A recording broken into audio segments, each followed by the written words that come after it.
Akal. Ladies and gentlemen, a very good afternoon to everyone. This is such a beautiful event and it's really wonderful to meet such a wonderful people out here. सभी अपने लिए तालियां बजा दीजिए कि आप लोग अपना इतना कीमती वक्त लेकर यहाँ पर आए हैं और मेरा विश्वास मानिए कि आपका ये कीमती वक्त बर्बाद नहीं होगा, क्योंकि हमारे बीच ऐसे लोग हैं जो बहुत ज़्यादा आपको मोटिवेट करेंगे करियर को लेकर और बहुत कुछ यहाँ से आप सीख कर ही जाएंगे। जो भी स्टूडेंट्स हैं जो करियर में आगे बढ़ना चाहते हैं, ये सेमिनार खास तौर पर उन लोगों के लिए ही है। इससे पहले कि मैं आप सभी को बताना चाहूँगी मोटिवेशनल सेमिनार और करियर काउंसलिंग, इसका मुख्य उद्देश्य स्टूडेंट और जो भी लोग बिजनेस करना चाहते हैं उन लोगों को मोटिवेट करना है। तो सबसे पहले हम बात कर लेते हैं यहाँ के स्पॉन्सर्स के बारे में। तो हमारे जो टाइटल स्पॉन्सर हैं वो है the Rudraksh hotel, pro sponsor Shri Radhe bakery and Krishna university, sponsored by Kulhadwala fast food, Bhav bakers, the grandma restaurant. तो आइए अब हम इनवाइट कर लेते हैं आज के जो पहले स्पीकर हैं, छतरपुर के पहले फूड डिलीवरी ऐप के फाउंडर एवं चॉकलिशियस के पार्टनर, साथ ही फैशन मंत्रा के ऑनर मिस्टर रितेश गुप्ता जी को। मैं उनसे आग्रह करूंगी कृपया वो स्टेज पर आएं और सभी को करियर के लिए मोटिवेट करें। मिस्टर के विश्वकर्मा जी को, जो कि गेट रिलैक्स के को फाउंडर हैं और साथ ही एमडी भी हैं, कृपया स्टेज पर आएं और सम्मान करें।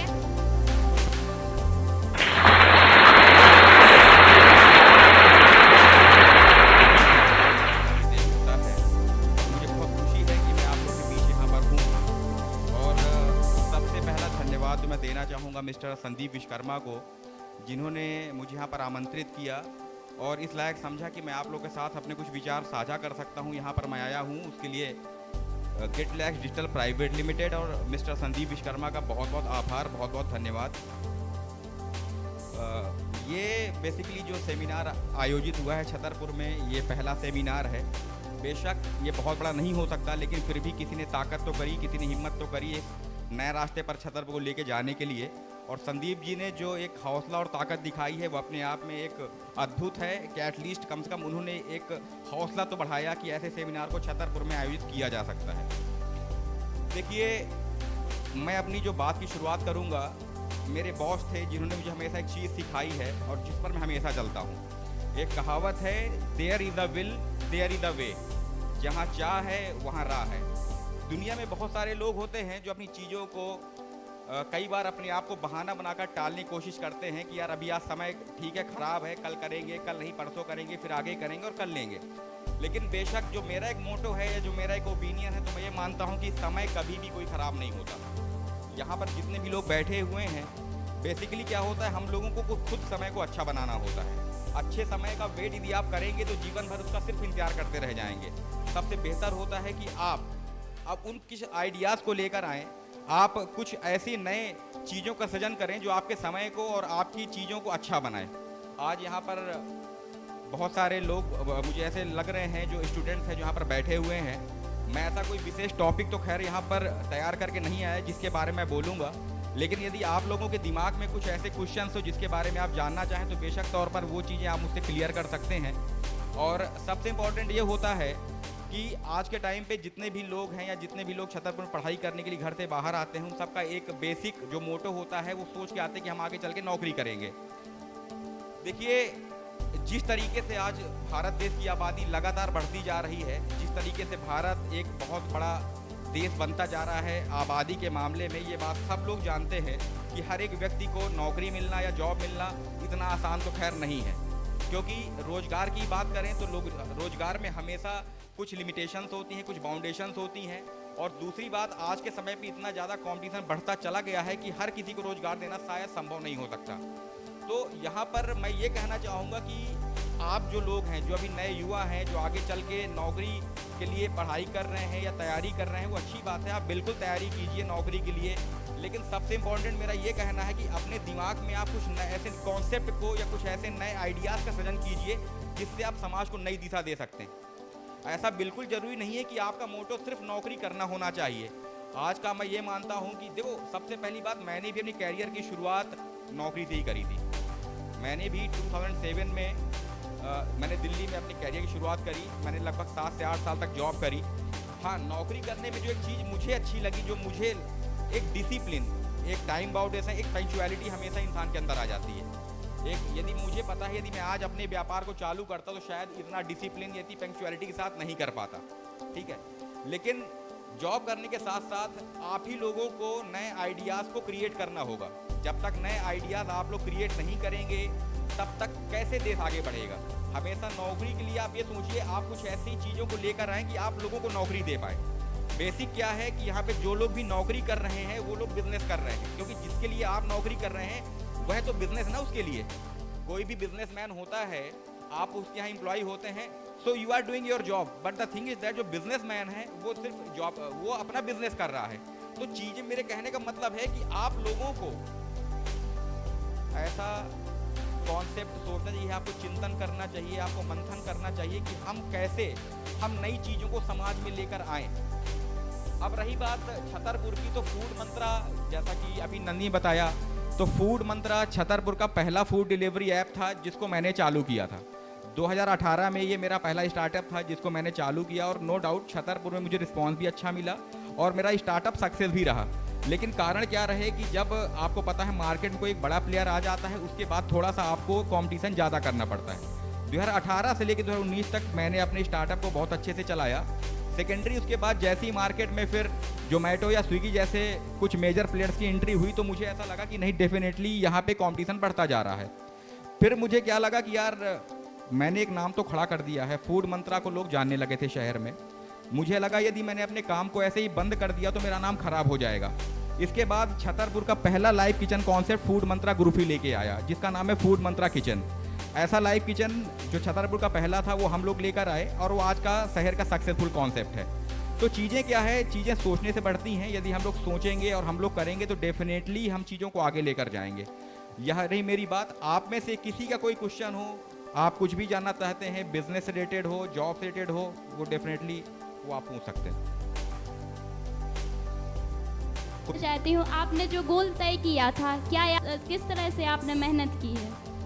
मेहनत के बारे में मैं काम कर रहा हूँ। मैं अभी ये नहीं कह सकता कि उस गोल तक मैं पहुँच गया हूँ, लेकिन हाँ, जिस रास्ते पे मैं चल रहा हूँ, मुझे मेरा जो गोल है, जो मेरा एक टारगेट है, मुझे दिखाई दे रहा है, और आज नहीं तो कल मैं अपने गोल तक पहुँच जाऊँगा। तो जैसे अगर पीएससी की तैयारी कर रहे हैं तो आप मतलब कैसे करें उस गोल तक पहुँचें? अगर किसी ना किसी को यही लगता है कि वो कमज़ोर कहने लगता है कि अरे ये नहीं हो पाएगा, वो नहीं हो पाएगा, उसको कैसे करें? जब तक स्वयं पे विश्वास नहीं होता या इंसान स्वयं अपने आप से डरने लगता है, यही उसकी सबसे बड़ी कमजोरी बन जाती है। पहली बात, यदि आप किसी भी चीज़ के लिए तैयारी करने की सोच रहे हैं तो सेल्फ डिटर्मिनेशन बहुत ज़रूरी है, जिसको बोलते हैं दृढ़ विश्वास।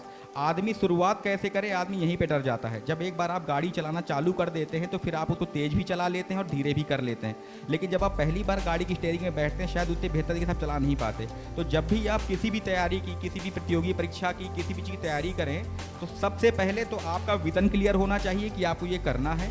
दूसरी बात, आपको सेल्फ कॉन्फिडेंस जरूर होना चाहिए कि आप ये करेंगे। देखो, सबसे इंपॉर्टेंट मैं आपको एक चीज़ बताता हूँ, दुनिया में जितने भी लोग हैं, जितने भी आईएएस हैं, जितने भी पीसीएस हैं, जितने भी बिजनेसमैन हैं, वो हमारे और आपके जैसे इंसान ही हैं। उन्होंने कुछ भी चालू किया है, उन्होंने मेहनत करी है। तो सबसे पहले तो आप ये देखिए कि जो उनके पास है वो हमारे पास है। यदि अगला इंसान कुछ बन सकता है तो हम क्यों नहीं। तो सबसे पहले है कि दूसरे आप पर विश्वास करें या ना करें, आपको अपने ऊपर विश्वास होना बहुत ज़रूरी है, और यही सक्सेस की सबसे बड़ी सीढ़ी है। इससे रिलेटेड या एजुकेशन से रिलेटेड आप पूछ सकते हैं। And this is my first experience I am sharing with you. I am first time on the stage and addressing any kind of first seminar here eight Chhatarpur. So you have any kind of question in your mind, you can ask. I am here to give you the answers. Yes please, mike वहाँ तक पहुँचा दीजिए। कल में business करते हैं बहुत लोग, लेकिन क्या है उसका क्या लेवल एक्सपेंड नहीं कर पाते हैं, क्योंकि उनके पास कहीं फाइनेंस नॉलेज नहीं होती है, या एग्जैक्ट जो स्ट्रेटजीज होती हैं वो नहीं होती हैं उनके पास। तो आपने फाइनेंस नॉलेज और कह सकते हैं बिजनेस में जो स्ट्रेटजीज अप्लाई करनी पड़ती है वो कहाँ से कलेक्ट करते हो?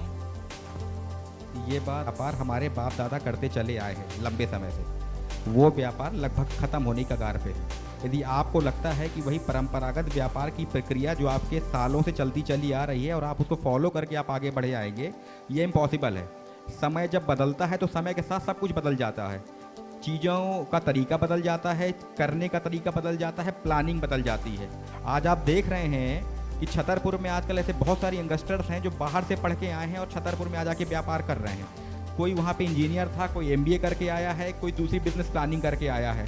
सबसे पहली बात है कि अब जो व्यापार या जो भी चीज़ें आपको करनी है, तरीका आपको आज के हिसाब से सोचना पड़ेगा। ये सोचना पड़ेगा कि आज समाज को और आज लोगों को व्यापार कैसा चाहिए। और ये आपको सबसे पहली बात क्या है, आज के टाइम पे आप ये देख रहे हैं सोशल मीडिया या नेट या डिजिटल वर्ल्ड की बात करें, हम सबके जीवन में वो इतना ज़्यादा भर चुका है कि मोस्ट ऑफ द टाइम हम लोग अपना समय मोबाइल के साथ बिताते हैं। तो सबसे बड़ी चीज़ ये है कि जब भी आप कोई बिज़नेस आज के हिसाब से चालू करें तो उसकी प्रेजेंटेशन ऑनलाइन नेट पे डिजिटल ज़रूर होनी चाहिए। क्योंकि आज का व्यापार मैं ये मानता हूँ कि जितनी ज़्यादा पॉपुलैरिटी और पब्लिसिटी आप अपने व्यापार की करेंगे, इसको बोलते हैं रीच। रीच मतलब होता है कि मैक्सिमम लोगों तक आप अपने प्रोडक्ट्स को, अपने बिजनेस को कैसे पहुँचा पाएंगे। तो सबसे बड़ी बात है कि आपको अपनी रीच टारगेट करनी पड़ेगी, रीच बढ़ानी पड़ेगी, वो किसी भी लेवल पे हो। जब आप अपनी रीच बढ़ाएंगे, डेफिनेटली आपके प्रोडक्ट्स, आपके बिजनेस के बारे में लोग जानेंगे। जब आपके बारे में लोग जानेंगे तो आज नहीं तो कल वो लोग आपके पास आएंगे, और जब आएंगे तो वही जो क्लाइंटेल, जो रीच आपकी है, वो आपके बिजनेस में कन्वर्ट हो जाएगा। सर एक क्वेश्चन है रहेगा क्या, लेकिन मुझे लगता है कि हम क्या ऐसे मॉडल्स बना सकते हैं जिसमें रिस्क की ज़रूरत ही ना हो। दुनिया में ऐसा कोई सोच के बताओ, ऐसा कोई काम नहीं होता जिसमें रिस्क ना हो। यदि हेड होगा तो टेल भी होगा, और टेल होगा तो हेड भी होगा। बिना रिस्क ऐसा कोई बिजनेस नहीं है। आप गारंटी किस चीज़ की दे सकते हैं? कोई गारंटी आप दे सकते हैं? किसी भी चीज़ की आप बताओ गारंटी आप दे सकते हो? नहीं दे सकते आप। रिस्क ज़रूरी है, और रिस्क डेफिनेटली, रिस्क जो इंसान लेना जानता है वही सफल होना जानता है। और इनको कम कर सकते हैं क्या रिस्क को? तो उसके बारे में आपको पढ़ना पड़ेगा, उसके बारे में आपको समझना पड़ेगा। आपको ये देखना होगा कि जिस फील्ड में आप जा रहे हैं उस व्यापार के आपके पहले कितने लोग हैं, उसमें से कितने % लोग असफल हो गए हैं। और फिर आपको प्लानिंग करके ही आप समझ जाओगे कि यदि 100 लोगों ने व्यापार किया था और 30 लोग असफल हुए हैं तो इसका मतलब कि प्लानिंग ठीक नहीं थी, बाकी 70 लोग सफल हुए। तो ये एक तरीका, स्ट्रैटेजी होती है उस चीज़ को पढ़ने की, और पढ़ने के बाद आपको पता चलेगा कि इस जगह पे जाना है कि नहीं जाना है। सोचा ही नहीं। जिस दिन मैं ये सोच लेता कि मुझे डर होगा तो शायद मैं आगे बढ़ ही नहीं पाता। देखिए बिजनेस में क्या होता है, मेरे सारे बिजनेस जो रिसेंटली मैंने अपने सारे बिजनेस चालू किए थे वो सारे लॉकडाउन के आगे पीछे ही चालू किए। कई सारे लोगों के बिजनेस बंद हो गए, लेकिन मैंने सारे बिजनेस लॉकडाउन के आसपास चालू किए। यदि मुझे इतना ही डर होता तो शायद मैं अपने बिजनेस को चालू ही नहीं करता। और अच्छी बात यह है कि मैं अपने बिजनेस को सक्सेसफुली रन भी कर रहा हूँ। लॉकडाउन के बाद पर्सनली मुझे कोई प्रॉब्लम नहीं मेरे बिजनेस, क्योंकि मेरे पास प्लानिंग थी। मैंने पहले ही प्लान बना के रखा था कि मुझे अपने बिजनेस को कैसे चलाना है। तो होता क्या है ना यार, कि सबसे इंपॉर्टेंट ये होता है कि आपको पहले से मैनेजमेंट और प्लानिंग, चाहे नौकरी में हो या बिजनेस में, करके रखनी पड़ती है। यदि आपके पास मैनेजमेंट है, प्लान है और फ्यूचर ओपिनियन आपके पास है, तो आपकी चीज़ें अनसक्सेसफुल फिलहाल में नहीं हो सकती। रही बात डर वाली, डर के बारे में मैंने कभी सोचा ही नहीं, और ऐसा कुछ मेरे दिमाग कभी आता ही नहीं। Thank you sir. चलिए, thank you so much once again Mr. Sandeep Viskarma, founder of Intellect Digital Private Limited, for inviting me on this stage. I am very happy to share my opinion, to share my message with all of you. I never expected that sometime we will come to this kind of stage. I will share my experience, but I am very much happy for giving me chance. Thank you so much once again. Thanks all. दुनिया में ऐसा कोई काम नहीं है जो आप positivity के साथ नहीं कर सकते हैं। तो 2 लाइंस बोलना चाहूंगी। बेवजह दिल पे बोझ ना भारी रखिए, बेवजह दिल पे बोझ ना भारी रखिए, जिंदगी एक खूबसूरत जंग है, जारी रखिए। तो फाइनली आप सबका जो इंतजार था वो खत्म हो चुका है, और अब हम बुलाने वाले हैं शहर के पावरफुल मोटिवेशनल स्पीकर और गेट रिलैक्स के चेयरमैन और बिजनेसमैन ट्रेनर, जिनके प्रयासों की बदौलत ये सेमिनार जो है वो आयोजित हो पाया है। और इसके साथ साथ ये अपने YouTube चैनल के जरिए युवाओं को इंस्पायर भी करते हैं। आप इनके YouTube चैनल को भी सब्सक्राइब कर सकते हैं। इसके साथ साथ ये खुद एक बिजनेसमैन है जिन्होंने बहुत ही स्ट्रगल किया है। बेशक बहुत ही स्ट्रगल सभी कोई अपनी ज़िंदगी में करते हैं, लेकिन हम किसी की भी स्ट्रगल की कहानी सुन के बहुत कुछ सीख सकते हैं कि उनने कहाँ पे क्या गलतियाँ की थी जिससे वो सीख पाए हैं अपनी गलतियों से, क्योंकि इंसान गलतियों से ही सीखता है। उन्होंने भी बहुत सारे फेलियर और रिजेक्शन अभी तक जो है उनको मिले हैं, लेकिन आज उनकी खुद की कंपनी है और सक्सेसफुल तरीके से 1 साल से वो रन भी कर रहे हैं छतरपुर जैसे शहर में। और इसके साथ साथ एक बार जोरदार तालियों के लिए मैं फिर से आग्रह करूंगी आप सबसे कि तालियां बजा दें आप सभी, और उनसे भी मेरा आग्रह है कि कृपया वो स्टेज पर आएं और अपनी स्पीच सबके सामने रखें ताकि सब लोग।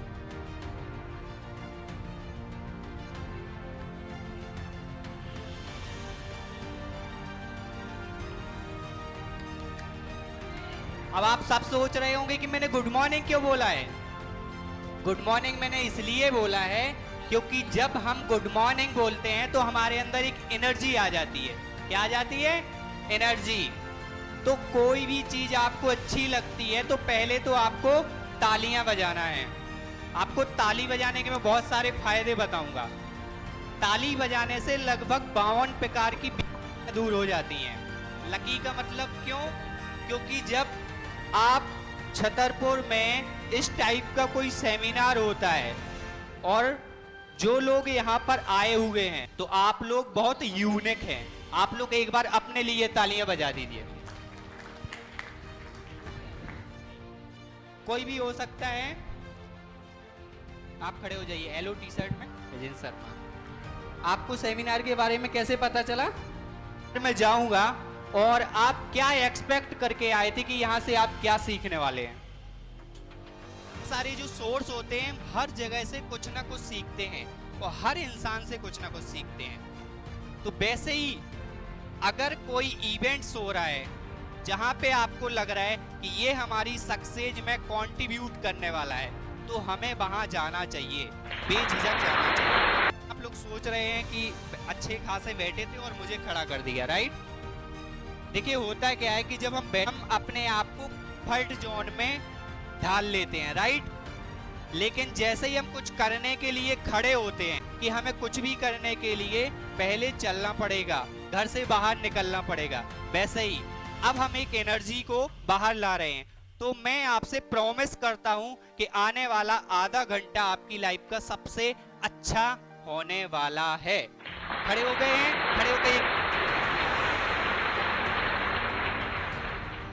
नजरिए का मतलब है हम किस एक्ट को किस तरह से रिस्पॉन्स करते हैं।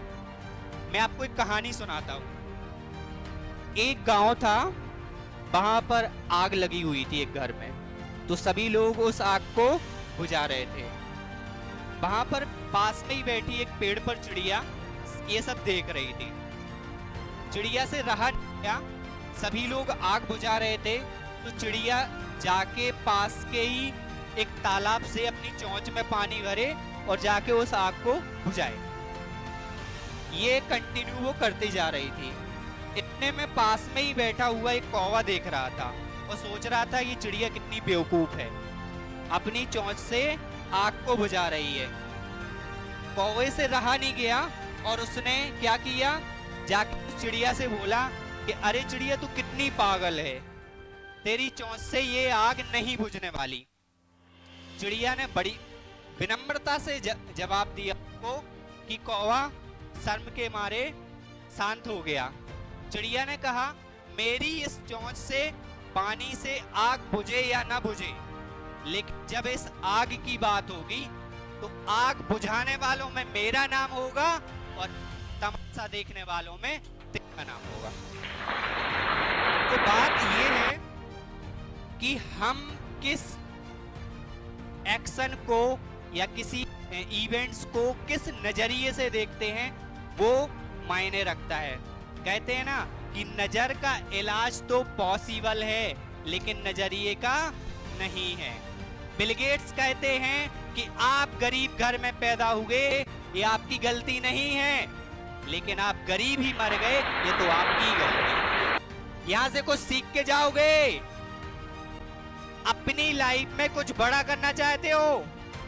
Okay next. कहते हैं कि जब सुबह होती है तो एक जंगल में हिरन जागता है और हिरन ये सोचता है कि अगर मैं आज तेज नहीं भागा तो शेर मेरा शिकार कर लेगा। और उसी सुबह एक शेर भी जागता है। और वो भी यही सोचता है कि अगर मैं तेज नहीं भागा तो आज मैं भूखा मर जाऊंगा। तो शेर हो या हिरन हो, भागना तो पड़ेगा। नेक्स्ट। बस आप सभी में से कोई एक आ जाइए जो इन सबको जानता हो, कोई एक जो सभी के नाम बता सकता हो। लगभग मैंने 80% ऐसे हीरो सिलेक्ट किए हैं जो सब लोग जानते हैं। प्लीज माइक दे दीजिए। इधर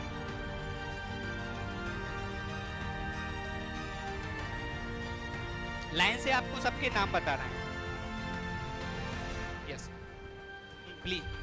Salman Khan, ji Shahrukh Khan, great, Aamir Khan, okay Akshay Kumar, Shahid Kapoor, okay, Ranveer Singh, Varun Dhawan, Ranbir Kapoor, Ajay Devgn और सिद्धार्थ मल्होत्रा। नेक्स्ट स्लाइड कर दीजिए। इसमें से नाम बता दीजिए। सामने आ जाइए, अगर नहीं है तो सामने आ जाइए, कोई दिक्कत नहीं बता पाए। किसी एक का नाम बता दीजिए, किसी एक का। सर, मुकेश अंबानी। मुकेश अंबानी है इसमें कोई? मुकेश अंबानी कोई है जो इसमें से सभी के नाम बता सकता है? मैं उसको स्टेज पे सम्मानित करूंगा। कोई है? प्लीज खड़े हो जाइए। हाँ माइक दे दीजिए इनको। ये दिखाने का मेरा उद्देश्य क्या था, आप इसको अन्यथा ना ले। हेलो, ये कौन है? इसमें मैं सिर्फ 2 लोगों को जानता हूँ। हाँ बिल्कुल, नाम बताइए। Mark Zuckerberg, Elon Musk. Mark Zuckerberg, Elon Musk. चलिए ताली बजा दीजिए दो। ये मेरा पूछने का इसलिए क्योंकि हम सब लोग हीरो को तो जानते हैं। किसको जानते हैं? जो एंटरटेनमेंट करते हैं। लेकिन हम उन हीरो लोगों को नहीं जानते जो इस देश में, इस वर्ल्ड में बड़ी बड़ी ऑर्गेनाइज से बहुत सारे घरों का पालन पोषण करते हैं। ये रियल हीरो बिजनेसमैन। कौन है? बिजनेसमैन। अब आप सब लोग जानेंगे, मैं बताऊंगा। पहले नंबर पर जो फोटो आपको दिख रही है, रितेश अग्रवाल थे, ओयो रूम्स करके नाम सुना हो अगर शायद आप लोग। रितेश अग्रवाल हैं और इनकी कहानी ये है कि एक बार ये रेंट पे रहते थे, तो इनके रेंट के पैसे नहीं थे इनके पास, तो इनके मकान इनको निकाल दिया था और एक रात ये बाहर हुए थे। उस दिन उनको प्रॉब्लम समझ में आई कि ऐसा बहुत सारे लोगों के साथ होता होगा, तो उन्होंने क्या किया? ओयो रूम्स की स्थापना कर दी। इनके लिए एक बार जोरदार ताली। नेक्स्ट, सब लोग पेटीएम का नाम सुना है ना? सब लोग यूज करते हैं, राइट? सेकंड नंबर पे विजय शेखर शंकर, पेटीएम के ऑनर। तो हम सब लोग जो चीज यूज कर रहे हैं उनके ऑनर को तो नहीं जानते, क्योंकि हमारा उनसे कोई लेना देना नहीं होता, right? Third number, Redmi, MI, Xiaomi, ये मोबाइल सब यूज करते हैं। इंडिया में जो सीईओ हैं मनोज जैन, जिनके बाल नहीं है, दिख रहे होंगे। फोर्थ नंबर पे सबसे लास्ट में जो फोटो दिख रही है वो है एलन मस्क। ये दुनिया के आयरन मैन कहलाते हैं। कौन कहलाते हैं? Iron man. क्यों कहा जाता है? क्योंकि इनसे बड़ा पागल दुनिया में कोई है ही नहीं। बोलो पागल क्यों बोला है? वो इंसान ऐसा था कि उसने बोला कि मैं मंगल पर रॉकेट भेजूंगा। क्या करूंगा? रॉकेट भेजूंगा। रॉकेट भेजने का मतलब क्या था? उसने बोला कि मेरा उद्देश्य है कि मैं लोगों को मंगल पर ले जाऊंगा। पृथ्वी पर ज्यादा जब ट्रैवल होगा तो मैं लोगों को मंगल पर ले जाऊंगा। ये उसने अपना विजन डिसाइड कर लिया। इसके बाद में उसके पास जितने पैसे थे उसने एक रॉकेट बनाया। हालांकि वो रॉकेट की सिर्फ पढ़ाई कर जानता था, मतलब कि रॉकेट साइंस वो जानते नहीं थे, लेकिन उन्होंने क्या किया? बुक्स से पढ़ पढ़ के रॉकेट को लॉन्च किया और भेजा। मंगल पर भेजने से पहले ही वो रॉकेट नष्ट हो गया। पहला रॉकेट फिनिश। अब कोई भी काम करता है तो पहली बार अगर फेल हो जाए तो वो सोचता है अब नहीं मुझे करना, राइट? लेकिन उन्होंने ऐसा नहीं किया, उन्होंने दूसरा रॉकेट भी बनाया, दूसरा रॉकेट भी उन्होंने लॉन्च किया और मंगल की कक्षा पर पहुंचने से पहले वो रॉकेट भी उनका ब्लास्ट हो गया। 2 रॉकेट बनाए और 2 रॉकेट ही ब्लास्ट हो गए। कोई भी इंसान होता तो क्या करता? अब नहीं करना है, लेकिन उन्होंने क्या किया? तीसरा रॉकेट भी बनाया। क्या बनाया? तीसरे रॉकेट में क्या होना चाहिए? पहुंच जाना चाहिए कि ब्लास्ट होना चाहिए?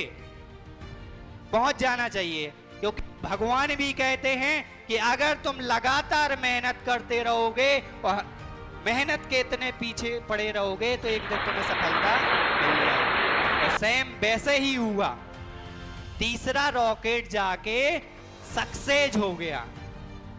इसलिए कहते हैं कि एलन मस्क दुनिया के आयरन मैन है, उनसे बड़ा रिस्क दुनिया में कोई ले ही नहीं सकता। आज टेस्ला जो पहली इलेक्ट्रिक कार दुनिया में कोई लाया है तो वो एलन मस्क लाए हैं। नेक्स्ट, अब मैंने एक फोटो लगाई है, कोई बच्चा दिख रहा है, राइट? बच्चा कितने साल का है? 13 साल का। हमारे बीच में एक 13 साल का बच्चा भी बैठा हुआ है। इनकी फोटो नहीं है लेकिन किसी बच्चे की है। 13 साल का बच्चा, कोई नाम बता सकता है क्या? आप लोग सोशल साइट यूज करते हैं, कहीं ना कहीं उसकी फोटो वीडियो देख लिया होगा आपने, नहीं देखा? इसका नाम है तिलक मेहता। क्या नाम है? तिलक मेहता। 13 की एज में कुछ गेम खेलना, फालतू घूमना, लेकिन उसने क्या किया? 13 साल की एज में कंपनी खड़ी कर दी। क्या खड़ी कर दी? कंपनी। प्रॉब्लम भी कैसे मिली? एक बार की बात है, वो अपने अंकल जी के यहाँ गए थे और उनकी कुछ बुक्स थी, वो अंकल जी के यहाँ पर रह गई। जब अंकल जी के यहाँ बुक्स रह गई तो उन्होंने सोचा कि चलो अंकल जी के यहाँ से मंगवा लेते हैं। मुंबई का लड़का है तो काफ़ी दूर रहता था कि क्यों ना मैं कोरियर से ऑर्डर कर दूं तो मेरी बुक्स आ जाएंगी। लेकिन उसे पता चला कि कोरियर से ऑर्डर करने के बाद भी हमारी बुक्स आने में दूसरा दिन लग जाएगा। तो उसे प्रॉब्लम समझ में आ गई कि इतने पास मेरी बुक रखी हुई है और वहां से मंगवाने के लिए मुझे एक दिन का इंतजार करना पड़ेगा, तब तक तो मेरी पढ़ाई लॉस हो जाएगी। लड़के के दिमाग में तुरंत आइडिया आया। उसने क्या किया? अपने एक पेन कॉपी लेके एक स्ट्रक्चर बनाया कि ऐसा कुछ कर सकते हैं कि सेम डे डिलीवरी हो जाए। तो ऐसा ऑप्शन आया उसके दिमाग में, प्रॉब्लम उसने फेस की और उसको एग्जीक्यूट किया और आज पेपर एंड पार्ट बनने के बहुत सारे फायदे हैं। लेकिन आज मैं एक कंपनी का ओनर हूं तो सामने वाले को मुझे किसी के पास जाने की जरूरत नहीं है, मेरे पास लोग जॉब लेने आते हैं। और जब हम जॉब ढूंढते हैं तो हमारे माइंड में एक चीज चलती है, गवर्नमेंट बेकार है, हमारे घर के बेकार है, हमारे पास पैसा नहीं है, एक्सक्यूज ढेर लगा देते हैं हम एक्सक्यूज का। लेकिन कभी हम कुछ करके दूसरों को जॉब नहीं देना चाहते। जॉब सर्चर तो बने हुए हैं लेकिन जॉब क्रिएटर नहीं बनना चाहते। Next slide. जैसे मैंने यहाँ पे पिक्चर दी हुई है, रियल हीरो इनको माना जा सकता है। मैं ये नहीं बोलता हूँ कि आप हीरो जो मूवी देखते हैं उसको मत देखिए, उनको भी देखिए, लेकिन जो रियल हीरो हैं सीमा पर जवान, ये होते कि नहीं होते? खेत पर किसान। और नेक्स्ट फादर। ये फोटो से कुछ समझ में आ रहा है आप सभी को? जब भी जिंदगी में आपका मोटिवेशन होने लगे ना, एक चीज याद रखना, पिता। जिस दिन आपने अपने पिता को याद कर लिया, जिंदगी में मोटिवेशन की कमी होगी नहीं। खर्चे करते हैं या जैसे भी अपने लाइफ स्टाइल में रहते हैं, उसके पीछे की जो सारी वजह होती है वो आपके पिता होते हैं। पिता कहते हैं ना कि दुनिया में सिर्फ एक ऐसा प्राणी है जो आपसे चाहता है कि हमसे ज्यादा हमारा लड़का सक्सेस हो, ज्यादा सुखी हो। तो पिता के ऊपर मैं एक आपको कहानी सुनाता हूँ। एक लड़का था बहुत ही आवारा, सॉरी ये वर्ड यूज कर रहा हूँ लेकिन ऐसे होते हैं, ठीक है। उसे ये समझ नहीं आता था कि पिता की दौलत को कैसे खर्च करना है, क्या करना है। वो अपने खर्चे इतना बिजी रहता था कि कुछ भी उसे जो लगता था वो खर्चा करता था। उसके पिता ने सोचा कि इस लड़के को कैसे समझाया जाए कि ये खर्चा करना कम कर दे और एक अच्छी राह पे चले और पैसे की वैल्यू को भी समझे। पिता के माइंड में एक आइडिया आया। पिताजी ने बोला, पता है आपको पिता बहुत स्ट्रिक्ट भी होते हैं। पिताजी ने कहा कि बेटा आज के बाद घर में आपको आने को तब मिलेगा जब आप एक सिक्का कमा के लाओगे। क्या लाओगे? सिक्का कमा के।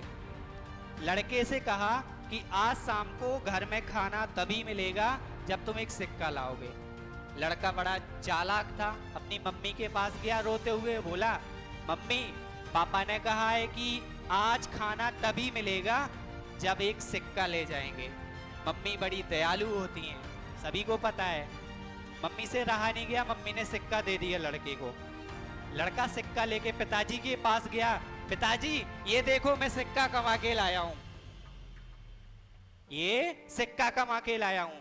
पिताजी समझ गए। पिताजी ने क्या किया, लड़के की मम्मी को उसके मामा के यहाँ भेज दिया। क्या कर दिया? मामा के यहाँ भेज दिया। अब लड़के ने और दिमाग लगाया, इनके पास पहुंचा, बहन से बोला रोते हुए कि बहन मुझे एक सिक्का दे दो, नहीं तो पिताजी आज मुझे खाना नहीं देंगे। बहन भी भोली होती है, अपने भैया से प्यार करती है। इनसे भी रहा नहीं गया, उसने एक सिक्का दे दिया और लड़का लेके सेम पहुंच गया। ये रहा पिताजी सिक्का। पिताजी ने कहा फिर से जाके कुएं में फेंक दो। पिताजी पूरी कहानी समझ गए थे। पिताजी ने बहन को भी उसके मामा के यहाँ भेज दिया। अब पिताजी ने कहा कि बेटा अब मांगो तो से मांगते हो। लड़का घबरा गया कि अब क्या करें। लड़के से रहा नहीं गया, लड़का काम की तलाश में निकला।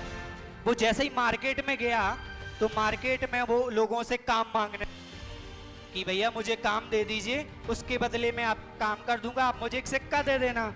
तो एक जगह पर एक राशन की कुछ बोरियां एक ट्रक में भरनी थी।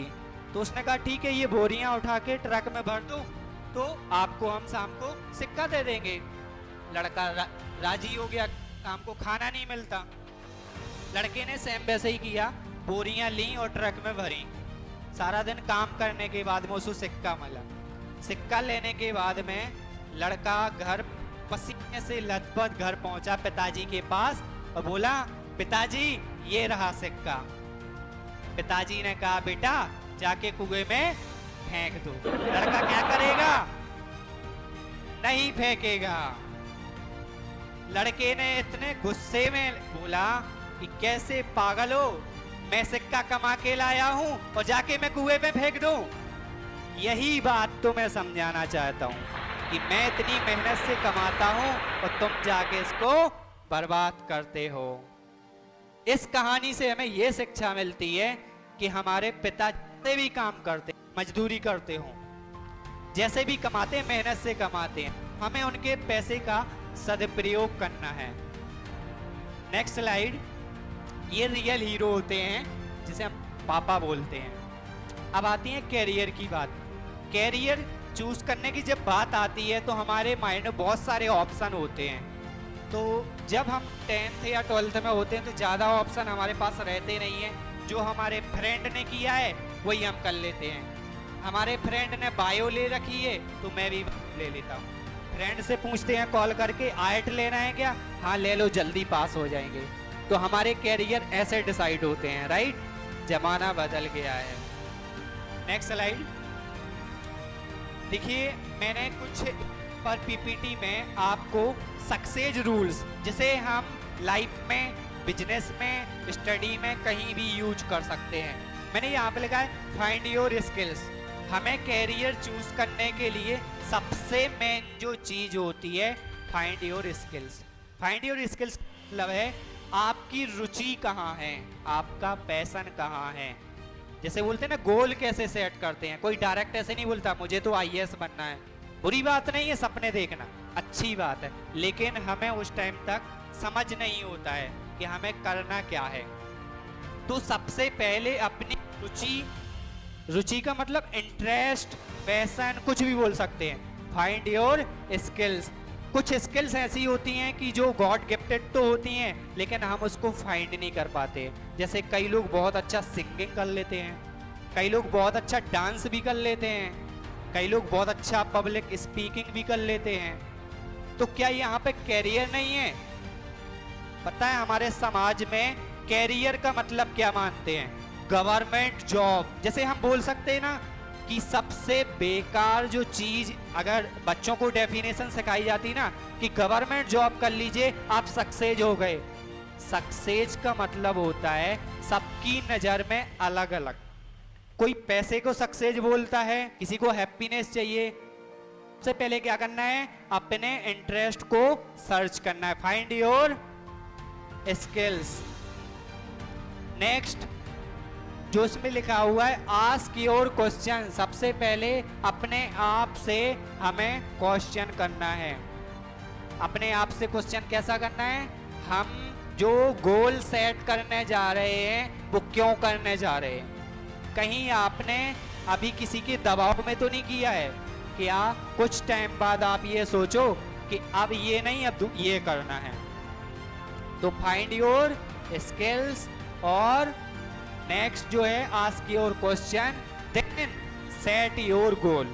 फिर आपको गोल सेट करना है। अगर आपने गोल सेट कर लिया तो लर्न हिज फील्ड। जरूरी नहीं है आपने गोल सेट कर लिया आपको सब कुछ आता हो। फिर उस जो फील्ड आपने चूज की है उसके बारे में आपको क्या करना है? सीखना है, क्योंकि बिना सीखे तो कुछ नहीं होगा ना। सबसे पहले हमें उस फील्ड के बारे में सीखना है। सीखने के कोचिंग्स हो सकते हैं या जो फील्ड में ऑलरेडी बेटर कर रहे हैं उनसे सीख सकते हैं। नेक्स्ट होता है take a risk, last never give up. फिर आपको डिसीजन लेना है और लास्ट में नेवर गिव अप। ये ऐसी लाइन है नेवर गिव अप कि जो आपको मोटिवेट करती है। नेवर गिव अप का मतलब होता है हम कभी नहीं हारेंगे। अगर ये सारी टॉपिक आपके क्लियर हैं, फिर सबसे लास्ट में आपको यही डिसाइड कर लेना है कि अब हम नहीं हारेंगे। यहां पर मैं एक को खड़ा करना चाहता हूं जो मतलब कि डरे नहीं, बोलता रहे।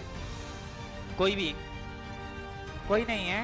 देखो पावर ऐसी चीज होती है कि जो अपने आप आ भी जाती है। मैं लेके आता हूं। आ जाइए स्टेज पर। आज मैं आपको मौका दे रहा हूं कि आप स्टेज पर आए। आप कहां से हैं? छतरपुर से। आप जैसे यहां से आपको घर जाना है, राइट? जब आपको घर जाना है आप कैसे आए हैं? बाइक से। आपकी गाड़ी खराब हो गई है, अब आप कैसे जाएंगे? टैक्सी की हड़ताल चल रही है। दोस्त कोई है भी नहीं है, वो ले जाने को एग्री नहीं है। कोई है तो उसके पास ऑलरेडी कोई है, कैसे जाएंगे? लिफ्ट कोई दे नहीं रहा, पैदल चले जाएंगे। इनके रास्ते अनेक निकलते आ रहे हैं क्योंकि इनको कहाँ जाना है? घर जाना है। वैसे ही अगर आपको कहीं जाना है, कोई आपका गोल है, तो उसके लिए आप ऑप्शन निकाल लोगे। वो ऑप्शन निकाल रहे हैं कि ऐसे नहीं जाएंगे तो ऐसे जाएंगे, लेकिन जाना है, right? Thank you so much.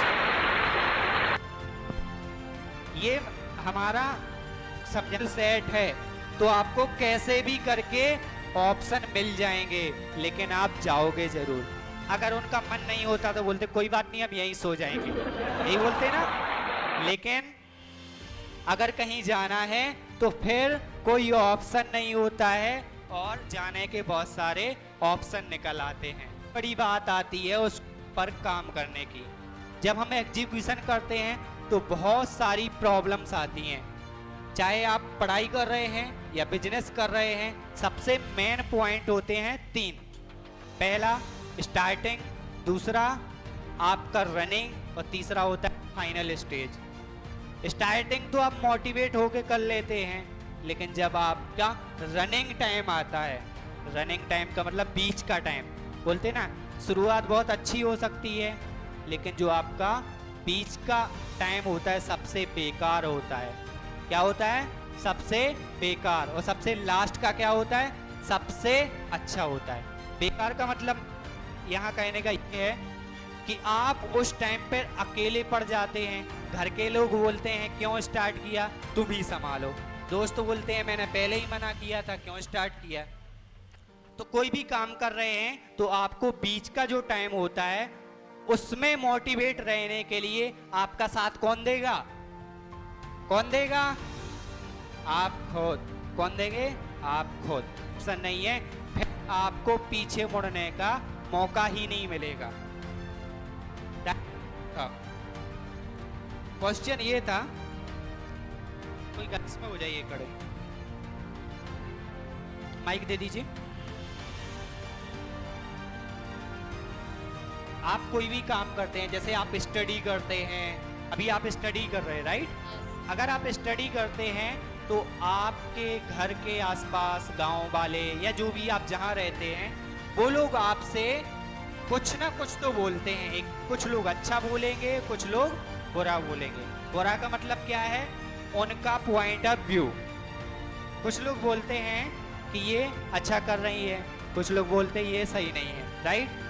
तो हमारे कहने का मतलब ये है कि जब आप स्टडी करते हैं तो क्या आप अपने माइंड में दो चीजें डिसाइड करते हो कि हम ये पढ़ाई अपने लिए कर रहे हैं या दूसरे को दिखाने के लिए?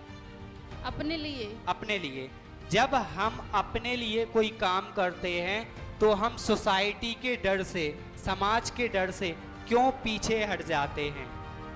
पता है, मैंने ये सेमिनार ऑर्गेनाइज किया था तो उसमें मेरे पास में बहुत सारे कमेंट्स आए थे, क्यों कर रहे हो, इससे क्या फायदा होने वाला है, आपको कितना पैसा मिलने वाला है, बहुत सारी चीजें। प्लीज बैठ जाइए। तो हुआ क्या था कि मेरे पास में दो जवाब होते हैं कि आप जिंदगी में अच्छा काम कर लो या बुरा काम कर लो। 50% लोग आपको सपोर्ट करेंगे और 50% लोग का विरोध करेंगे। एग्री? ऐसा ही होता है, कोई भी काम कर लीजिए आप, 50% लोग आपको सपोर्ट करेंगे और 50% लोग आपको विरोध। लेकिन उसमें हमारी एनर्जी बहुत इंपॉर्टेंट होती है। पास इतने सारे रुपए हैं, रुपए क्यों बोल रहा हूं मैं इनको? क्योंकि जब हम समय को पैसे से तोलना शुरू कर देंगे ना, उस दिन उसकी वैल्यू बढ़ जाएगी। क्या बढ़ जाएगी? वैल्यू। क्योंकि हम सिर्फ पैसे की ही तो वैल्यू जानते हैं, लेकिन आप लोगों को ये नहीं पता कि पैसे से ज्यादा समय की वैल्यू होती है। किसकी होती है? समय की। ऐसे ही हमारी जिंदगी में एक दिन में, एक घंटे में कुछ खराब होता है तो क्या हम 23 घंटे बर्बाद कर देंगे? नहीं। वैसे ही हमें लाइफ में जो समय मिलता है उसमें जितना भी बुरा होता है उसको पॉजिटिवली सोचना है कि हमारे पास ये 1 घंटा खराब हुआ है लेकिन पूरा टाइम हमें खराब नहीं करना है। तो जिस दिन आप समय को कैसे मापना शुरू करोगे, मैं आपको एक बात बताता हूं। आप समय को सेकंड से, मिनट से, घंटे से ऐसे ही तौलते हैं ना, लेकिन आप अपने समय को अपनी दिल की धड़कन से तौलना शुरू कर दीजिए। जिस दिन आपको ये लगता है कि हार्ट की धड़कन, जो हमारी धड़कन है, उससे हमारा समय चल रहा है तो आप कुछ कमाल कर जाएंगे। पता है क्यों? क्योंकि ये जो धड़कन है वो सेकंड से भी तेज चलती है, हमारे पास और ज्यादा समय आ जाए। अब एक चीज और मैं बताना चाहूंगा, अभी इसकी वैल्यू कितनी है? 500 ही है ना? आप कितनी वैल्यू है इसकी? 500 ही है। आप कितनी वैल्यू है इसकी? 500 ही है। मतलब इसको मैं कैसे भी 500 ही रहेगी ना? पक्का? जब पैसे की इतनी वैल्यू है, इसके साथ मैंने इतना दुर्व्यवहार किया है और उसकी वैल्यू कम नहीं हुई है, तो हम क्या हैं? इंसान। क्या है? इंसान। हमारे साथ थोड़ा भी बुरा हो जाता है, हम रोने लगते हैं, हाय हमारी जिंदगी क्या है? खराब है। जब पैसे की वैल्यू इतनी है जिसको हमने बनाया, किसने बनाया? इंसान ने, तो हमारी वैल्यू कितनी होगी? जिसको हमें भगवान ने, मतलब हमने पैसे को बनाया है उसकी तो वैल्यू है, लेकिन हमारी वैल्यू नहीं है जिसको भगवान ने बनाया। हम बहुत यूनिक हैं, हमें अपनी वैल्यू करनी चाहिए। पैसे की वैल्यू है, इसका महत्व है, वो हमारी जरूरत है। पैसे से जिंदगी चल तो सकती है, लेकिन सब कुछ पैसा नहीं होता है। पैसे ही सबसे पहले हमें खुद पर, जैसे बोलते ना, खुद की आइडेंटिटी को पहचानना है कि क्या है और यहाँ पर क्यों आए हैं। इंसानियत जो हमें मिली है ना, आप लोग ये सोचते हो कि हमारी जिंदगी तो बहुत बेकार है, आप लोग बहुत अनलकी हो, राइट? अनलकी का मतलब ये नहीं होता है कि आपके पास पैसा नहीं है। लकी तो आप इसलिए हो क्योंकि आप इंसान हो। एक बार मैं जूते ले रहा था तो मुझे पसंद नहीं आ रहे थे, लेकिन उसके बाद मैंने एक बिना पाँव वाला आदमी देख लिया, मुझे जूते पसंद आ गए। क्यों? क्योंकि उसके पास तो पाँव ही नहीं थे। क्या नहीं थे? पाँव। हम ऑप्शन देख रहे थे। वैसे ही चीज है कि आप लोग अपनी लाइफ से खुश नहीं हो, हमेशा दूसरों को रहते हो। वो कितना खुशी है, वो कितना सक्सेस है, उसके पापा के पास कितना पैसा है।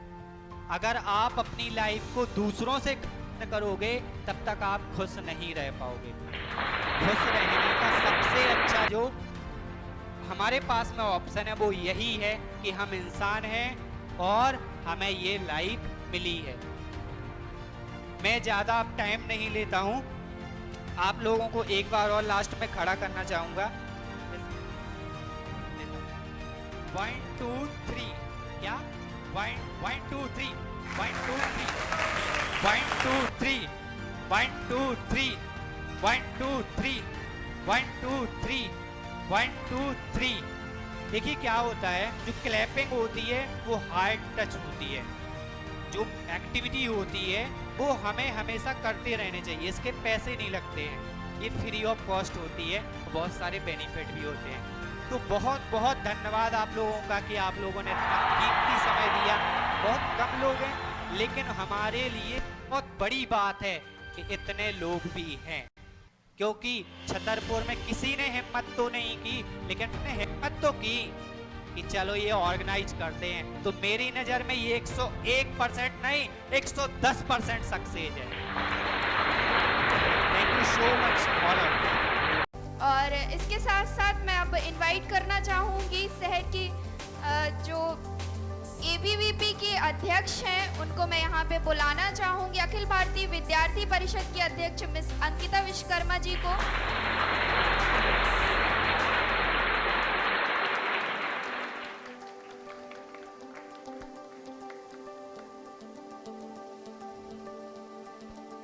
छात्र शक्ति बैठी हुई है तो एक बार जोर से नारा लगाएंगे, बोली भारत माता की वंदे मातरम। वंदे। सभी को सबसे पहले तो नमस्ते। यहाँ पे सभी शहर के गणमान्य नागरिक उपस्थित हैं और सभी एक चीज पूछना चाहूंगी, सब 12th से आए हुए स्टूडेंट्स हैं या फिर कॉलेज वाले भी हैं कुछ यहाँ पे?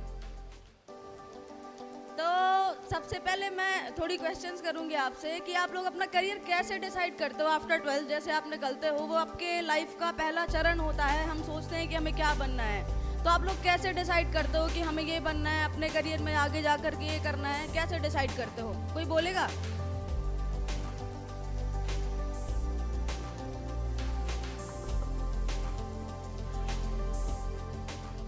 चाहेगा कैसे डिसाइड करते हैं कि हमें ये बनना है? क्योंकि जब अपन स्कूल लाइफ में रहते हैं ना, तो सब कोई सोचता है कि मुझे डॉक्टर बनना है, इंजीनियर बनना है, पायलट बनना है, आर्मी में जाना है, नेवी में जाना है या पॉलिटिशियन बनना है। सब सोचते हैं ना, ऐसा सोचते हैं कि नहीं सोचते हैं? थोड़ा आप अगर कन्वर्सेशन में कंट्रीब्यूट करेंगे तो अच्छा रहेगा, है ना? करते हैं। करते हैं ना? तो और कोई बताएगा कैसे डिसाइड करते हैं? थोड़ा दे माइक दे देंगे। ना चाहिए, हमारे सर ने ये बताया है, क्योंकि गोल नहीं है तो कुछ नहीं है। भले हमने 12th की है, अपना गोल बना के कुछ करना तो सीखो कि हमें ये करना है। ये नहीं कि हमें 12th पास कर ली, 12th पास करने से कुछ नहीं होगा, क्योंकि हम 12th में जितनी परसेंटेज है उससे कुछ नहीं। आगे चल के गोल तो बनाओ कि कम से कम कुछ करना सीखो, किसी को वर्ल्ड में, किसी को दुनिया में दिखाना तो सीखो कि हम क्या चीज़ हैं। अभी सब जान रहे हैं, समझ रहे हैं क्या होता है। 12वीं तक सोचते तो हम लोग सब हैं, फिर घर वालों के प्रेशर में आ जाते। घर वाले बोले बेटा इंजीनियरिंग करनी है, तो फिर हम इंजीनियरिंग लाइन में चले जाते। भले ही हमारा लक्ष्य कुछ और है, हम कुछ और बनना चाहते थे, हम कुछ और सोचते, तो प्रेशर में जाकर के अपनी क्या करते हैं, लाइन चेंज कर लेते हैं। गोल को कभी चेंज नहीं करो। गोल है तो एक बनाओ कि हमें ये करना, ये नहीं कि हमें ये बनना कि वो बनना। किसी के कहने से एरोनॉटिकल इंजीनियर बनना है। बिल्कुल, बहुत बढ़िया। देखिए ऐसे सेट करते हैं, देखिए मुश्किल कुछ भी नहीं है।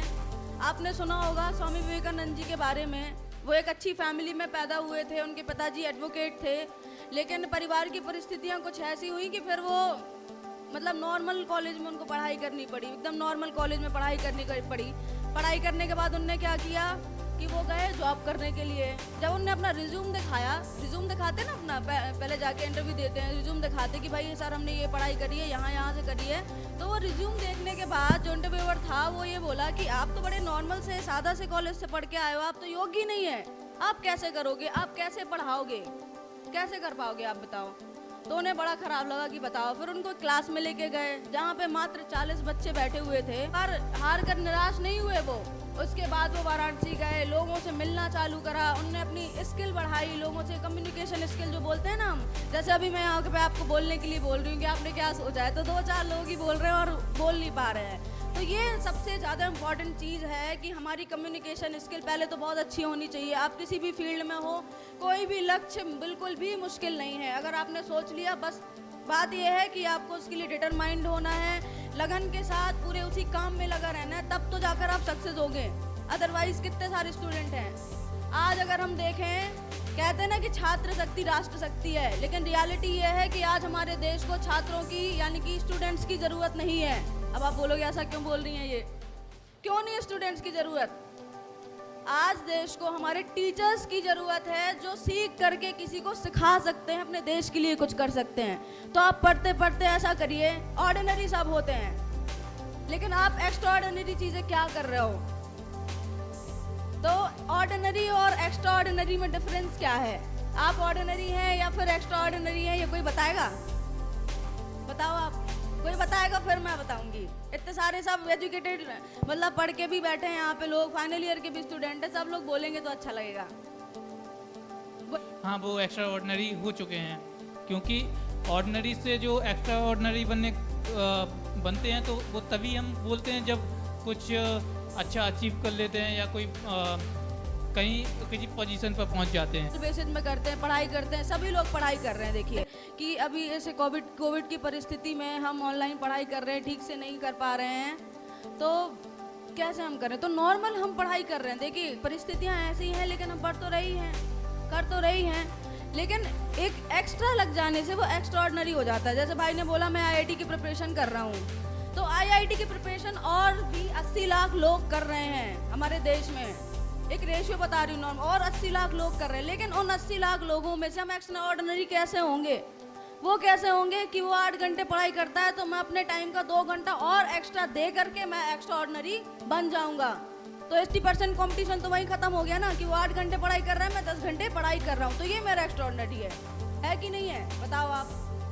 ये नहीं है कि अचीव कर लिए तब हम एक्स्ट्रा ऑर्डिनरी हैं। हम जो भी काम कर रहे हैं, जिस भी फील्ड में हैं, उस काम को इतने अच्छे से करें, चाहे आप स्टडी कर रहे हो, चाहे आप पॉलिटिक्स कर रहे हो, चाहे आप सामाजिक क्षेत्र में हैं या फिर आप किसी भी क्षेत्र में, बहुत सारे क्षेत्र हैं, कला के क्षेत्र में हैं, उस काम को थोड़ा एक्स्ट्रा करते हैं, तब हम एक्स्ट्रा ऑर्डिनरी होते हैं। कि हाँ मैंने ये किया है, उसको और थोड़ा एक्स्ट्रा मैं करने वाला हूँ, और इसमें नए नए आइडियाज़ जो मेरे हैं, मैं कुछ अलग सोचता हूँ, मैं देखता हूँ ये इनोवेटिव आइडिया मेरे माइंड में आया है, मैं ये करने वाला हूँ, तब हम एक्स्ट्रा ऑर्डिनरी हैं। मैं भी विवेकानंद जी के बारे में बोल रही थी कि उन्होंने कहा था कि काम करो ऐसा कि नाम बन जाए, काम करो ऐसा कि नाम बन जाए, हर कदम है ऐसा कि निशान बन जाए।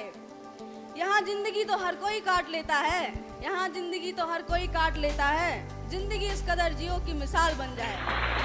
तो हमें ऐसी लाइफ जीनी है कि हमारी लाइफ एक मिसाल बन जाए।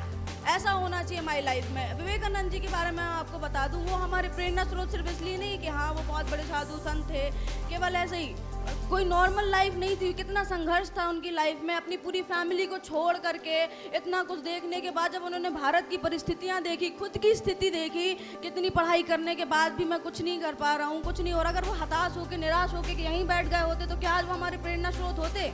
आप भी सोचो, उनने पढ़ाई करी, जब उनकी जॉब नहीं लगी वो जगह जगह गए, लोगों से मिले, अपने देश की स्थिति देखी, खुद को देखा कि मैं क्या करूं। उसके बाद जाकर के जो वो 40 बच्चों की क्लास में यहाँ भारत में नहीं बोल पा रहे थे और जो विदेशी हमारा अपमान करते थे, तब उन्होंने जाकर के वाराणसी में एक सम्मेलन में बोला था कि ये जो अंग्रेज मजाक उड़ाते हैं ना, मैं इनके बीच में जाकर के इनको जवाब दूंगा और ये कुत्तों की तरह हमारे पीछे वापस आएंगे ये अंग्रेज। और वो जाकर के आपने सबने सुना होगा, जब वो अमेरिका गए थे, अमेरिका में जाकर जब उन्होंने 40,000 लोगों के बीच में जब भाषण दिया तो लोगों ने क्या उत्साह दिखाया था, लोग उनके पीछे कैसे आए थे। ठीक है, उसके बाद कितने ही अनुयायी हमारे देश में है और केवल हमारे नहीं, सभी युवाओं के प्रेरणा स्रोत बन गए। तो ऐसे हमारे स्वामी विवेकानंद जी हमारे प्रेरणा स्रोत हैं। तो हमको भी जिस काम को करना है बड़े अच्छे से करना है। और सबसे बड़ी चीज़ क्या है कि नेगेटिविटी नहीं लानी है। देखिए माइंड में क्या होता है कि हम पढ़ाई करते हैं, फिर हमारी जॉब नहीं लगी, केवल जॉब के पीछे भागना क्या करियर है हमारा? जॉब के पीछे भागना हमारा करियर नहीं है। आपको लक्ष्य डिसाइड करना है कि हमको यही करना है। अब्दुल कलाम जी कहते थे कि जो छोटा लक्ष्य चुनते हैं वो कायर हैं। लक्ष्य बड़ा होना चाहिए, तभी महानता को प्राप्त करते हैं हम। तो बड़ा लक्ष्य बनाएं, सोचें कि मुझे ये काम करना है। अब्दुल कलाम जी के बारे में सुना आपने? वो उनकी कितनी ऑर्डिनरी सी लाइफ थी। बेचारे घर घर जाकर के न्यूज़पेपर बेचते थे और नीचे खड़े होकर के ऊपर जब आसमान में देखते थे, जब हवाई जहाज उड़ते जाता था तो वो सोचते थे कि मैं एक दिन हवाई जहाज उड़ाऊंगा। और हवाई जहाज उड़ाने से लेकर के, मतलब बनाने से लेकर के मिसाइल मैन कहलाए हमारे देश के। ऐसे हमारे एपीजे अब्दुल कलाम, उन्हें हमें अपना प्रेरणा स्रोत मान करके हमको काम करना चाहिए। तो करेंगे कि नहीं करेंगे? उसके लिए क्या करना है? फिर बात आती है कैसे करें। तो सबसे पहले तो पंक्चुअलिटी है, हमें टाइम का मैनेजमेंट आना चाहिए। देखिए आज सबसे ज़्यादा हम अपना टाइम कहाँ लगाते हैं बताओ आप? मोबाइल तो सब लोग चलाते हैं ना, तो सबसे ज़्यादा टाइम मिनिमम अगर मैं कहूँ तो 3 घंटे मिनिमम कह रही हूँ, लेकिन मैक्सिमम की तो लिमिट ही नहीं। हम कितने ही घंटे फ़ोन में व्यर्थ करते हैं अपने अनावश्यक चीज़ों में। रील्स देख रहे हैं, इंस्टाग्राम चला रहे हैं, ये चला रहे हैं, वो चला रहे हैं। कितने लोग, लगभग सभी लोग चलाते हैं ना। तो वो टाइम अपना वेस्ट कर रहे हैं। जब हमारा बनाने का टाइम है, ये हमारे लाइफ का फर्स्ट फेज आप समझिए। हम एक पानी की तरह हैं, जिस भी सांचे में जाएंगे वैसे ही ढल जाएंगे। ठीक है, एक पानी है हम। तो अब क्या करना है? हमने डिसाइड करना है कि वो सांचा क्या होगा, हमको क्या बनना है। हमको इंजीनियर बनना है, हमको डॉक्टर बनना है, हमको अब्दुल कलाम बनना है, हमको विवेकानंद जी बनना है, हमको क्या बनना है वो हमको डिसाइड करना है।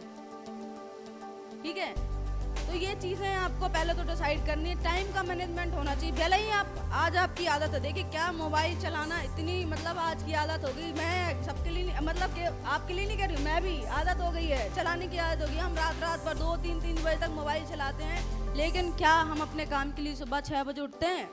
ये सोचना है। हम पढ़ने वाले छात्र हैं, हम देश को कहीं आगे ले जाने वाले छात्र हैं, क्या हम ऐसा करते हैं? ये सोचना है हमको कि अगर रात में मोबाइल चला रहे हैं तो कठिन काम, अब्दुल कलाम जी ने कहा ना, लक्ष्य चुनना है तो कठिन चुनो। छोटे लक्ष्य तो कायर चुनते हैं। तो क्या हम कायर हैं? नहीं है ना, हम योद्धा हैं, हमको करना है। भले ही कैसी भी परिस्थितियाँ हों, इतना कोरोना काल रहा, तो क्या आज लोग काम नहीं कर रहे? काम कर रहे हैं। हमारे देश में कॉन्सेप्ट आया आत्मनिर्भर भारत का, कि हम खुद आत्मनिर्भर बने, खुद कुछ करें। आज इतनी स्किल्स है हमारे अंदर, हम खुद को पहचाने कि हम वास्तव में कर क्या सकते हैं, कर क्या सकते हैं, ये समझने की आवश्यकता है। जिस दिन हम ये समझ जाएंगे तो मुझे नहीं लगता कोई भी लक्ष्य हमारा किसी भी चीज़ से दूर है।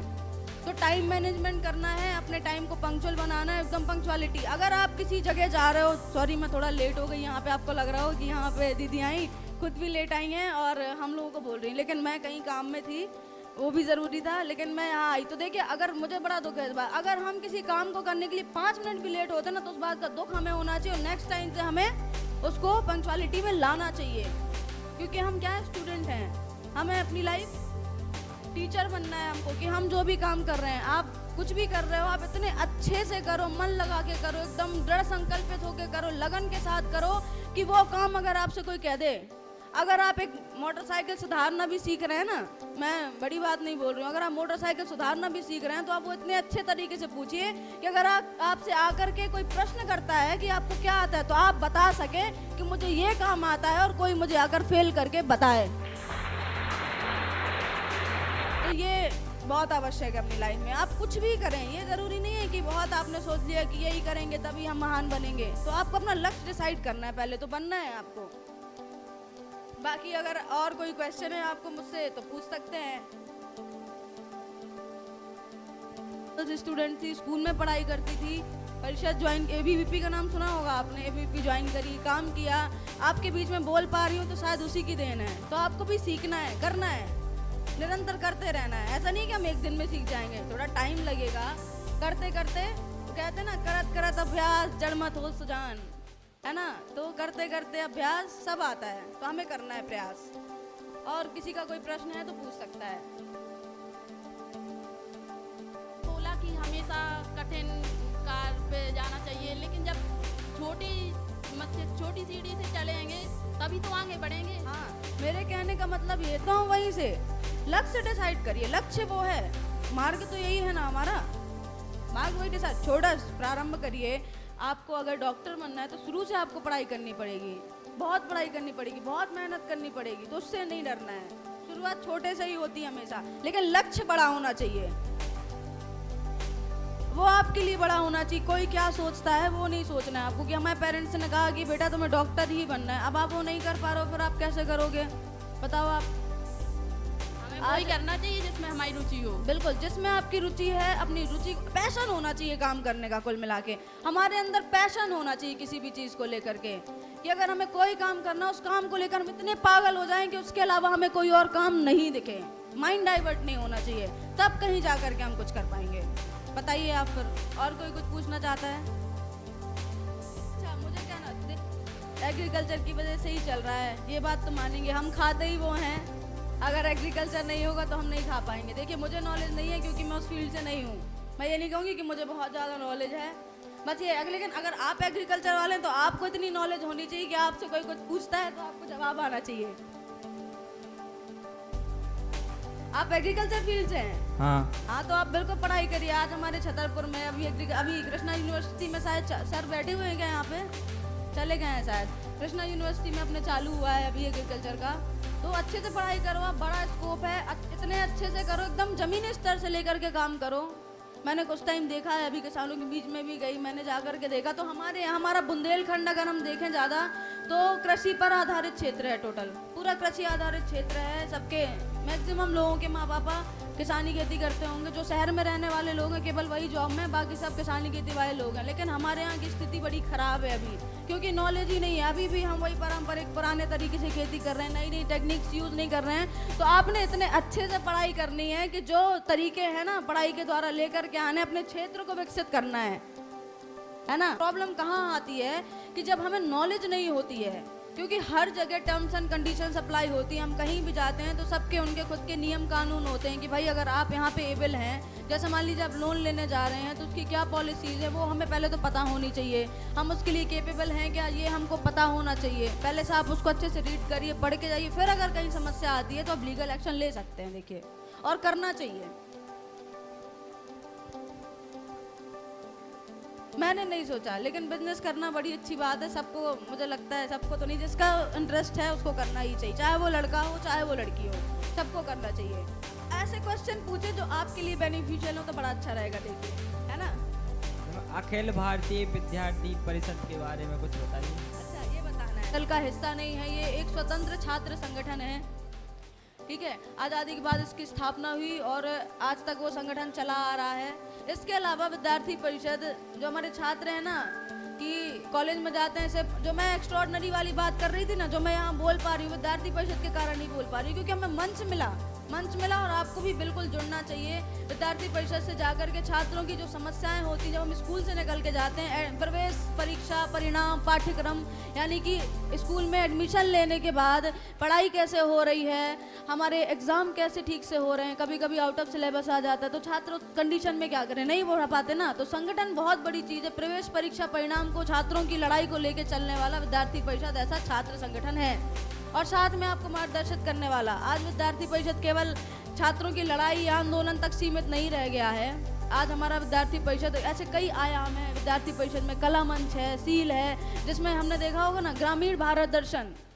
आज हमारे भारत के कई हिस्सों में नॉर्थ ईस्ट साइड हम जाते हैं, नॉर्थ ईस्ट देखा होगा ना, जो नेपाली जैसे लगते हैं, तो हम उन्हें देख के बड़ा मजाक उड़ाते हैं, अरे ये तो नेपाली हैं, लेकिन वो हमारे भारत का हिस्सा हैं। इसी मजाक उड़ाने के चक्कर में, उनको बाहर का बोलने के चक्कर में हमारे देश के कई हिस्से बाहर हुए जा रहे थे। लेकिन आज हमारे आदरणीय प्रधानमंत्री जी के मतलब कार्यों के कारण आज हमारा कश्मीर, सब हमारा देश सुरक्षित है। तो ऐसा विद्यार्थी परिषद ऐसे कई कार्यक्रम चलाता है, वहाँ के छात्रों को लेकर यहाँ पर आते हैं और ग्रामीण भारत दिखाते हैं कि वो भी हमारे भारत का हिस्सा हैं। कई हमारे ऐसे वहाँ सेमिनार होते हैं, बहुत सारी चीज़ें, बहुत कुछ आपको सीखने मिलेगा विद्यार्थी परिषद से। तो ये विद्यार्थी परिषद है, छात्रों का बहुत बड़ा संगठन है। आप जुड़ें, आप काम करें, और ज्ञानशील एकता उसका मंत्र है कि वहाँ आप ज्ञान भी लेंगे, शील भी सीखेंगे और एकता के साथ काम करना भी सीखेंगे। और कोई प्रश्न करना? जी बिल्कुल भाई, माइक पहुँचाएं। जुड़ सकते हैं कि सब लोग जुड़ सकते हैं? देखिए, ये विद्यार्थी परिषद है, वो इस संगठन में जुड़ सकते हैं और काम कर सकते हैं। ठीक है मैम। नहीं हो पा रही है, हमको बुक्स नहीं मिल रही हैं, या फिर कोई भी समस्या है कॉलेज की लेकर के, तो आप वहाँ काम कर सकते हैं और बहुत कुछ सीखने को मिलेगा। को लेकर के एकदम अंधाधुंध लग जाएं, मतलब एकदम डिटरमाइंड होगी कि मुझे ये काम करना ही है। और जब आप किसी काम को लेकर के इतने ज़्यादा दृढ़ संकल्पित होते हो, तो कोई काम मुश्किल नहीं मुझे लगता है, और आप सक्सेस हो जाओगे। आप सक्सेस किस चीज़ को कहते हो, किस चीज़ को बोलते हैं सक्सेस? पढ़ने के बाद अच्छी जॉब लग जाए। केवल जॉब लगना सक्सेस है क्या? मनी मेकिंग मशीन बनना है हमें, या फिर हमें अपने देश के लिए भी कुछ करना है? केवल मनी मेकिंग मशीन नहीं बनना है हमको। अगर ऐसे ही सब लोग सोचते तो बस हो जाता काम, है ना। एक बार की बात है, मैं एक छोटा सा मतलब किस्सा बताना चाहती हूँ। विवेकानंद जी के बारे में ही है कि जब वो विदेश यात्रा पे थे तो जहाज से जाते थे उस समय। तो जब वो जहाज में थे तो उनको टाटा कंपनी के फाउंडर मिले, तो वो बैठे हुए थे, तो नॉर्मली ऐसे ही भगवा कपड़े पहनते थे हमारे विवेकानंद जी। तो रतन टाटा जी देखकर उनसे नॉर्मली पूछे कि अरे ये तो भारतीय लगता है, ऐसे सैफरॉन कलर के कपड़े हैं, भगवा कलर के कपड़े हैं, तो भारतीय होगा। नॉर्मल उनका बातचीत चालू हो गई उनकी। अब बातचीत चालू होने के बाद विवेकानंद जी ने उनसे प्रश्न किया कि आप विदेश क्यों जा रहे हैं? तो उन्होंने बोला कि अब मेरी पढ़ाई वढ़ाई पूरी हो गई है, अब मैं विदेश जा रहा हूँ, वहाँ अच्छी मशीनें हैं, अच्छी अच्छी टेक्निक्स हैं, वहाँ पैसा भी अच्छा मिलता है, तो वहीं जा कर के कुछ काम करूँगा। एक माचिस बनाने वाली कंपनी है, मैच बॉक्स होता है ना अपना, माचिस बनाने वाली कंपनी है, तो मैं वहाँ जाके काम करूँगा, अच्छी खासी मुझे सैलरी मिलेगी। तो विवेकानंद जी बड़े मतलब उसमें आ गए, बोले भाई आप अपने देश को छोड़ करके आप विदेश जा रहे हैं केवल कहीं किसी की नौकरी करने के लिए, क्या आप माचिस देश में नहीं बना सकते? तो ये बात उनको लग गई और उन्होंने यहाँ जा कर के अपने भारत में ही उन्होंने अपनी कंपनी डाली, और आज आप देख रहे हो टाटा कंपनी कितनी बड़ी है। तो कोई भी लक्ष्य बड़ा नहीं है ना, बाहर नहीं है, हमारी पहुँच से दूर है ही नहीं, बस हमको करने की आवश्यकता है, हम करते नहीं हैं। अब्दुल कलाम जी कहते थे सपने वो नहीं हैं जो हम सोते हुए देखते हैं, सपने वो हैं जो हमें सोने नहीं देते, सपने वो होते हैं। तो सपने ऐसे देखो कि हमें सोने नहीं दे, आप रात में सोकर ऐसी बात सोचो कि मुझे सुबह उठ करके ये काम करना ही है। मैं एकदम 100% गारंटी दे के कहती हूँ कि आप सुबह उठेंगे और वो काम करने अगर लग जाएंगे तो 2-4 दिन में आपका दिन बेहतर होना शुरू हो जाएगा। तो हमें दिन प्रतिदिन ग्रोथ करनी है, डाउन नहीं होना है, नेगेटिविटी नहीं लानी है दिमाग में, नकारात्मक सोच लानी ही नहीं कि मैं कर नहीं पाऊंगी या फिर मैं कर नहीं पाऊंगा। हम कर पाएंगे, ये सोचना है कि मैं कर पाऊंगा या कर पाऊंगी, करना ही है उस काम को। तो इस काम को लेकर के चलना है। आज हमारे देश में देख लो आप, हमारे देश का इतिहास, हम बाहर के लोगों को देखकर बड़ा उनको खुश होते हैं कि अच्छा वेल बोलने वाले लोग हैं, लेकिन आज हमारे देश में देखो आप कितने बड़े अपने देशी उत्पादों को कितना बढ़ाया जा रहा है। रामदेव बाबा को ही देख लीजिए, देशी उत्पादों को लेकर के कितनी बड़ी उनकी कंपनी चल रही है। आज हम सब प्रोडक्ट यूज़ कर रहे हैं, तो क्या हम कुछ काम नहीं कर सकते? कर सकते हैं हम। कितने ही उदाहरण हमारे देश में ऐसे हैं। तो कोई भी काम बड़ा नहीं, हम नॉर्मली हम अगर अपने काम को लेकर के ईमानदार रहेंगे, काम के प्रति ईमानदार रहेंगे, तो अपने लक्ष्य तक जरूर पहुंचेंगे और सक्सेसफुल होंगे, बिल्कुल सक्सेसफुल होंगे। आप अगर आप अपने प्रति ईमानदार नहीं हो तो फिर आप कैसे सक्सेस होगे? आपने सोचा ठीक है मैं कल कर लूँगा, हो जाएगा, कल हो जाएगा, अगर आप कल टालोगे, टाइम एक बार गया दोबारा नहीं आने वाला। हमारा सबसे कीमती चीज़ क्या है? हमारा समय। देखिए पैसा गया आएगा, लेकिन समय दोबारा नहीं आने वाला। तो हमको अपने टाइम का यूज़ प्रॉपर तरीके से करना है। अपने एक एक मिनट का हिसाब रखना है कि मैं अगर अपना मिनट यहाँ दे रही हूँ तो किस चीज़ में दे रही हूँ, इसको वेस्ट कर रही हूँ या फिर उसको यूटिलाइज कर रही हूँ, है ना। तो उसको यूटिलाइज करना है, वेस्ट नहीं करना है,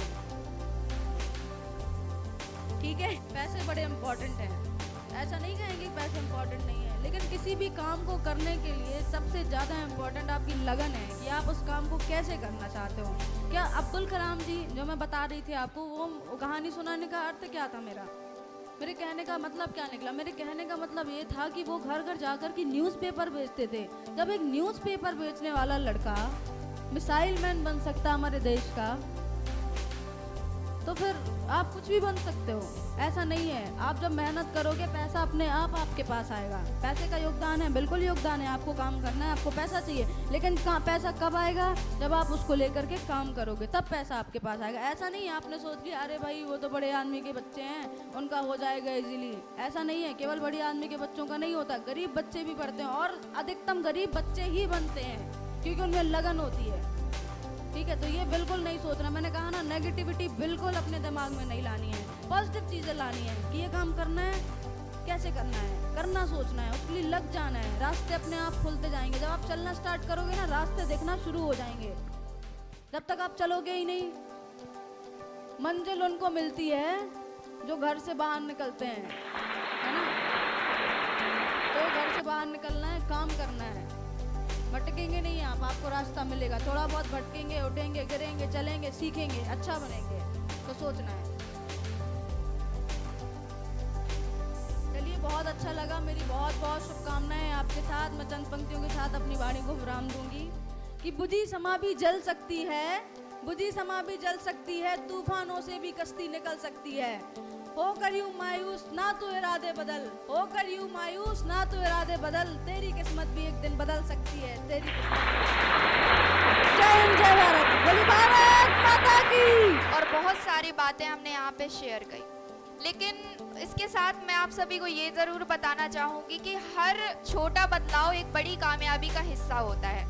तो अगर आप किसी भी लाइन में जा रहे हैं, या तो वो लाइफ से रिलेटेड है, या फिर बिजनेस से रिलेटेड है, या फिर कोई आप तैयारी कर रहे हैं, किसी पेपर की तैयारी कर रहे हैं, तो ये आप सोच लें पहले अच्छे से कि आप उसमें जाना चाहते हैं। क्या वाकई आपके दिल से ये सोचा है कि मैं ये चीज़ करना चाहता हूँ या फिर करना चाहती हूँ? क्योंकि अगर आप वो चीज़ करेंगे जो आप दिल से चाहते हैं, तो उसी में आप सक्सेस हो सकते हैं। तो इसी के साथ मैं बुलाना चाहूँगी इसके बाद pro vice chancellor Shri Krishna विश्वविद्यालय मिस्टर गिरीश त्रिपाठी जी को, यहाँ पे, जो कि 10 साल का रिसर्च एंड टीचिंग एक्सपीरियंस भी रखते हैं।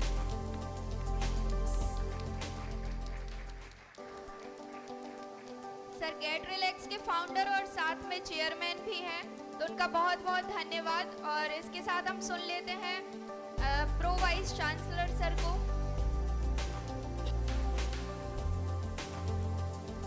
मेरा नाम गिरीश त्रिपाठी है और मैं वर्तमान में उप कुलपति श्री कृष्णा विश्वविद्यालय में कार्यरत हूँ। मोटिवेशनल चीज़ें और करियर काउंसलिंग के कई एस्पेक्ट्स होते हैं। मोटिवेशन एक तरह का नहीं होता, कई तरह के होते हैं।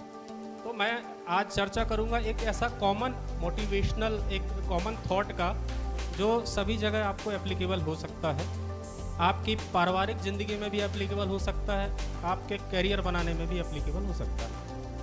लेकिन उसके पहले मैं थोड़ी सी एक्सरसाइज कराना चाहता हूँ। मैं चाहता हूँ कि आप सब लोग खड़े हो जाएं और आपको जय बोलना है, 2 बार होगा ये। भारत माता की जय, भारत माता की जय। अपने जोश और अपनी टोन को याद रखना। अब सब लोग मुड़ जाएं।